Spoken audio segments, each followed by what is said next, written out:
Many different types of applications can be built with Microsoft Access 2000. These include personal applications, small business applications, departmental applications, corporate-wide solutions, enterprise-wide client-server applications, and intranet or even internet applications. The first type of application that you can build using Microsoft Access 2000 is a personal application. For example, some people keep track of things like recipes or wine collections using the product. I always caution people against this. If you're happy with what the wizards provide, then fine. But it takes a long time to develop an application in Microsoft Access that does everything you want to do. So you need to be able to apply the resources to that application development. That brings us to the next type of application that you can build with Microsoft Access. That's a small business application. Once again, you have to be careful. Although Access is very well suited for developing a small business application, you need to make sure you're not getting in over your head. You may end up spending a lot of time and a lot of money to get the job done right.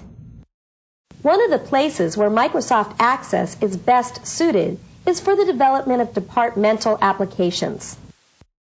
I quite often develop applications for departments in large corporations. Microsoft Access is very well suited for this task.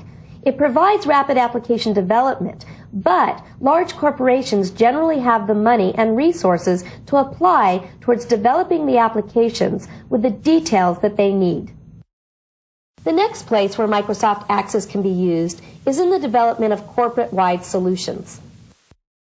This is where you need to make some decisions. Is Microsoft Access going to be the front end with something such as Microsoft SQL Server as the place where you store your data?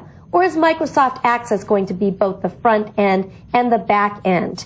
Generally, in corporations, using Microsoft Access as a back end is not a viable solution. This is because there's way too much data in a corporate-wide solution that Microsoft Access can handle as far as storage of data. But on the other hand, Microsoft Access is excellent as a front end to corporate applications. This brings us to enterprise-wide client-server applications.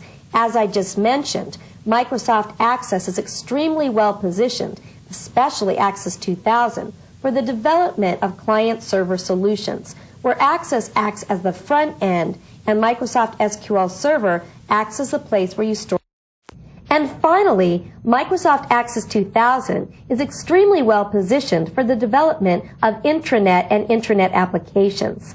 Using data access pages new to Microsoft Access 2000, you can develop applications where you have HTML documents that run in a browser but access the data in your Access database or even in Microsoft SQL Server. It's important to understand before you start to work with Microsoft Access what exactly is an Access database. A standard Access database is comprised of the tables, queries, forms, data access pages, reports, macros, and modules that compose a complete system. For example, if you were building a sales system, all of the tables and other objects that made up that sales system would be included in one or more databases. Later in this training series, we're going to discuss Access data projects, where your tables and queries are not actually stored within the Microsoft Access database format.